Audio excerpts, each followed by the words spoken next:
السلام عليكم ورحمة الله تعالى وبركاته. مرحبا بكم اخوتي خواتاتي. ها نتوما درك مشينا للمرحلة اللي كتكون الخامسة. هذه مرحلة مهمة بزاف بزاف. هاد المرحلة هذه كاين اللي كيقوم بها بحال مثلا. شنو هي هاد المرحلة؟ هي اننا درنا الماستيك سولولوزيك ضربناه بالباليت، يعني كتجلد ايه بالباليت. كلشي كيمشي بالباليت كما كتشوفوا. ها انتم شوف، كلشي كيمشي في الباليت، كاع الوجه الاساسي، الحوايج الاساسيين كلهم كيمشيو بالباليت. فهمت الاخوان؟ ها هم. المهم صالون كومبلي، صالون كومبلي كاين نوقف.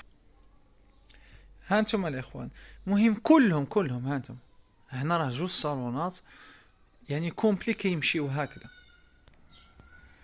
الاخوان كما قلت لكم رانا درنا لهم هذه الطريقه. شوف، هو كل واحد والطريقه ديالو وكل واحد والقناعه ديالو. فهمتوا الاخوان؟ وقضيه ديال لاصارج، كل واحد عاوتاني يكون لاصارج ديالو.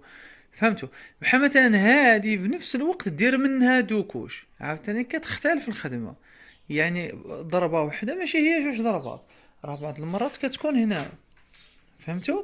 كاينه ضربه وكاينه جوج ضربات. فهمتوا؟ كاين اللي كيضربها حتى كتبقى تبان بيضه كاع كيزلد، ولكن راه كافيه، هذه كافيه يعني حدو قدو صافي مزيانه.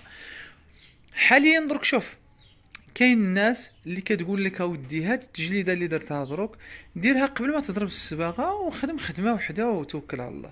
يعني بلا ما تضيع حال الكوش ديال الصباغه. لا، انا خدمت ديك الخدمه قبل وخدمتها فوق الصباغه، ولكن عطاتني فوق الصباغه واحد النتيجه اللي مزيانه، واحد النتيجه مرضيه. فهمتوا يا اخوان؟ المهم تبعوا معنا، ما نطولش عليكم الاخوان. تبعوا معنا المراحل. هذه هي المرحله اللي ماشي في هذه الخدمه. وهاد الخدمه باش تكونوا للتذكير، هذه راه بدون قيود، يعني ماشي بحال مثلا كيما نقولوا حنا مدينه بركان كيخدموا الخدمه ديال الدار المزيانه اللي كيخدموها النجار كيديها للسباغ، يقول لهم شحال تصبغي هاد الصباغه، صباغه مزيانه الحد ديالها راها في 100 درهم، يعني من 70 درهم حتى ل 100 درهم.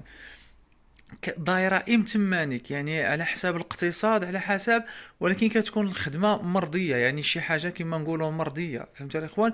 ولكن بحد بذاتها انها كتكون سواقيه. علاش؟ اختني بهذوك نتاع 30 درهم ديال 20 درهم وكذا. كنهضر لكم من 70 درهم ل 100 درهم كتكنا سواقيه. علاش؟ اقول لي علاش.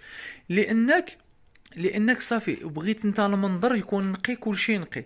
اما القضيه ديال لاصاج، ان لابري تكون مصارجيه مزيان وتكون الصباغه مصارجيه مزيان والفيرني يكون مصارجيه مزيان، لا ما كتكونش هذيك القضيه ديال يعني بالقيود ديالها. لان علاش القيود؟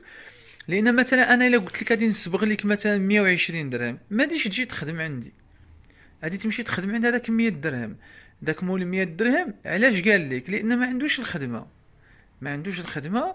بالسيف غادي يخدم لك واخا ب 70 درهم غادي يخدم. انا بذاتي الا نقصت عندي الخدمه وما بقاتش عندي الخدمه غنخدم واخا ب 70 درهم بالسيف عليك. وجربناها، ما غاديش نتقلضم عليك ولا غادي نتكبر عليك وغادي نقول لك بالله انا لا انا ما نرضاش والله ما نخدمها والله ما ندلها. لا، الواقع نقوله لك. انا بين نشوف راسي اون بون نشوف راسي طايح، ولان انا فوت دوك المراحل هادوك كنعرف حقهم وكنخاف منهم، يعني كنرضى من داكشي. ماشي بحال واحد غادي يقول لك لا انا يا ما ندلهاش وكذا، هو ما كيدلهاش قدامك، ولكن بين يكونوا بينه وبين الكليان كيدلها يفرش يفرش كلشي اللي عنده كيحطو. لان علاش؟ لان الفقر، سيدنا ابو بكر الصديق رضي الله عنه قال لو كان الفقر رجلا لقتلته، لان الفقر خصك تخاف منه، لان راه ماشي ساهل. فهمتوا الاخوان؟ هنا انا بينت لكم ندخلوا للموضوع ديالنا حاليا. درك هذه هي المرحله اللي فتنا بها، ودرك غادي نمشيو للمرحله اللي من موراها غادي نحكهم مزيان ان شاء الله، غادي نرطبهم مزيان. ما يترطبوش هادو بال 400، كيترطبوا بال 220 ويتعاودوا بال 400. فهمتوا الاخوان؟ وحذر، خصك تكون تعرف تحك في الصباغه، لان الصباغه الا خمشتها راه شويه صعيبه. بين غادي نفوتوا للمرحله الثانيه، عاوتاني غادي نولي نصبغهم بالشامبان وندير لهم كوش خفيف ندرق هذا الابيض، وغادي نمشي للذهبي الملكي، وغادي تمشيو معايا مرحله مرحله. اي هو حاجه وحده، دير لي جام، دير ابوني، وان شاء الله غادي تبقى تلقى دروس، يعني حاجه مور حاجه. واللي ما تبعش معايا يرجع الفيديوهات اللي قبل. السلام عليكم الاخوان.